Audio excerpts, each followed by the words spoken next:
E aí galera, beleza? Então eu queria voltar para mais uma aula aí. Queria falar uma coisa. Primeiro eu quero continuar um pouco da última aula que nós terminamos. E a gente falou sobre uns assuntos bem legais assim. Os assuntos, eu não sei se eu vou conseguir lembrar exatamente tudo, né? Mas foi uma coisa bem interessante assim que a gente pôde trabalhar bastante, né? Coisas que fazem parte da nossa vida espiritual. Então, o mais interessante é que muitas vezes a gente está dentro da igreja, a gente sabe quem Deus é, né? No sentido da gente conhecer a palavra, da gente conhecer como é que funciona ali, como é que é o andamento do culto. Agora é a hora da oferta, agora é a hora disso, é a hora daquilo. A gente sabe muito bem como funciona isso, mas a gente não sabe como é que as coisas funcionam em relação a Deus e nós. Muitas vezes a gente é muito acostumado a viver uma vida, e eu digo isso por experiência própria, a gente é acostumado a viver uma vida de só igreja, sabe? O corpo, a gente vive o corpo, só o corpo, mas só o corpo não é suficiente.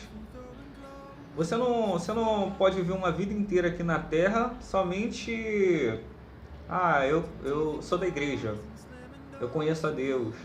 Só isso não é suficiente, porque além do corpo você precisa ter, primeiro de tudo, um entendimento entre você e Deus, vocês dois juntos. Além da ideia de Deus e o corpo de Cristo, a igreja, as pessoas, outras pessoas ao meu redor, os meus amigos, os meus irmãos. Isso é muito importante, mas não é só isso. Não é só a questão da igreja, né? Isso é um conjunto de coisas, isso faz parte, mas não é só isso. Tipo, a gente não está vivendo só a igreja. Eu tô aqui com meu irmão, a gente ora junto e tal. Não sei se vocês entendem o que eu quero dizer. Não é só isso.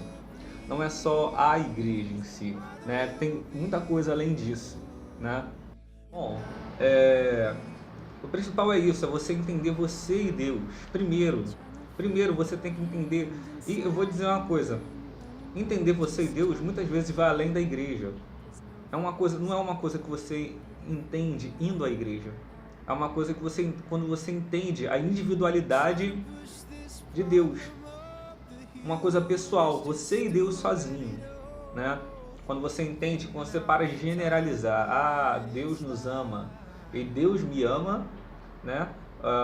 Jesus vive dentro de mim, né?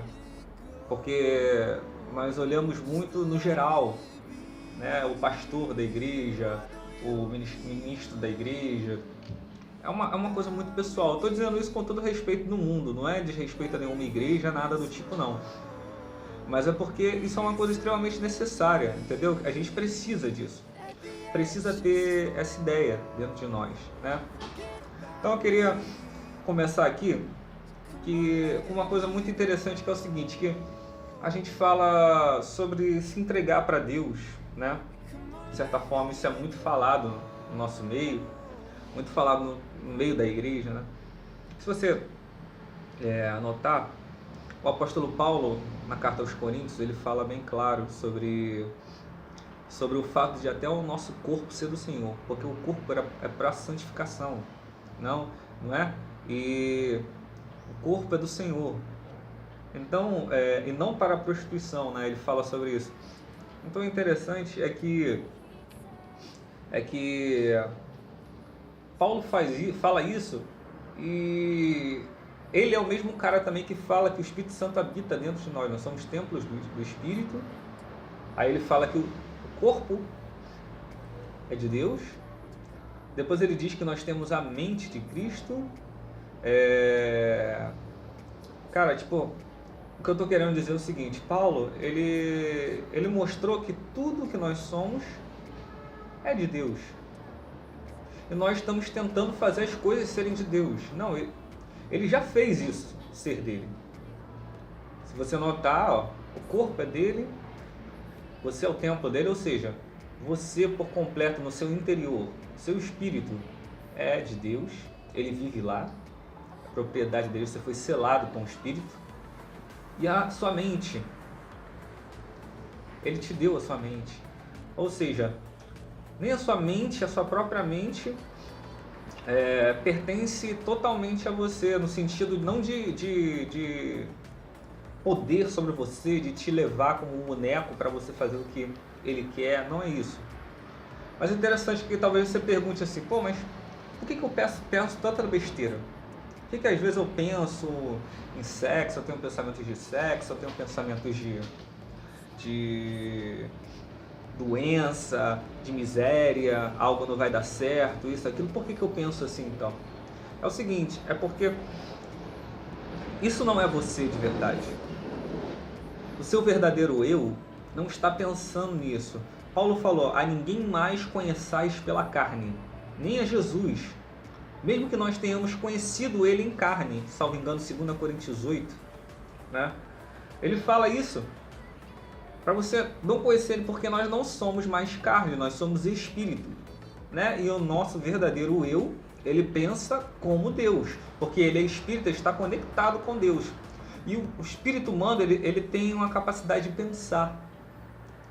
Então, esses pensamentos que são contra, sei lá, o que Deus acredita, esses pensamentos não vêm de você, não fluem de você. São pensamentos que vêm de fora, vêm da sua carne. A sua carne tentando influenciar, ou seja, não considere a carne como você. Acho que eu já falei isso em alguma outra aula. Outra coisa. Somos qualificados para ministros do Novo Testamento, que é o que fala lá em 2 Coríntios 3. Somos ministros do Novo Testamento. É interessante porque muitas vezes a gente tem problema com isso, né? Nós vemos muitas pessoas tentando passar para a igreja ou para outras pessoas no mundo, né, sendo ministro do inferno, levando pessoas à destruição, levando pessoas à miséria, à loucura, sabe? Isso é muito doido. Bom, eu quero agradecer, deixar o restante para a próxima aula, foi pequeno e tal. Eu prefiro uns videozinhos pequenos assim, porque a gente consegue discutir algumas coisas e por mais que não, mas eu vou dizer uma coisa para vocês. Tiveram coisas na minha vida que eu pensei por tipo 2 minutos, uma ideia, um questionamento que veio, assim, eu fiquei pensando por 2 minutos naquele questionamento, mas aquilo começou a gerar uma bola de neve no sentido de raciocinar sobre aquilo, que eu fiquei vários dias pensando naquilo, só pelo fato de raciocinar sobre aquilo, pensar, a ideia veio, Deus colocou no meu entendimento, pô, e aí? E isso? Eu comecei a questionar, eu falei, caraca, é verdade, e agora? Comecei a pensar. E isso me tirou de calabouços, de religiosidade, de coisa que me prendia pra caramba e tal. Então isso é muito importante, cara. Deixar esses videozinhos pequenininhos, porque aí dá pra gente ficar tranquilo, né? Ficar de boa, entender, não é uma coisa pesada e a gente consegue raciocinar sobre isso, né? Então sempre pensa nisso. E eu queria que você fizesse uma coisa, toda vez que você tivesse um questionamento, você pensasse em algo, você questionasse aquilo. Tipo, mas por que é assim? E você começar a raciocinar e tipo, por que isso? Por quê? Por que é dessa forma? Será que Deus é assim? Será que é assim que funciona? Raciocinar dessa forma e questionar para você conseguir chegar a lugares diferentes, entender coisas diferentes, coisas melhores. Sua zona de conforto não te ajuda. Ela te prende lá. Às vezes a mudança de pensamento, isso é muito importante do metanoia, né? Que é a mudança de pensamento, né? A palavra metanoia, que Paulo usa, né? Transformai-vos pela renovação do vosso entendimento, Romanos 12, 2. A palavra metanoia é mudança. Exatamente para isso, para que nós nunca estejamos numa zona de conforto. Sempre tenhamos uma mudança contínua. A gente tem uma vida de metamorfose, uma vida de mudança todos os dias. Uma coisa louca de nós. A gente nunca é o mesmo, né? A gente sempre igual a Jesus, né? Cresci em graça, em sabedoria, sempre, a vereda do justo é como a luz da aurora. É isso é muito maneiro. É muito maneiro. Então, vamos pensar nisso e vamos crescer, beleza? Tamo junto, tamo junto. Turn your magic on to me, he'd say everything you want, so dream away.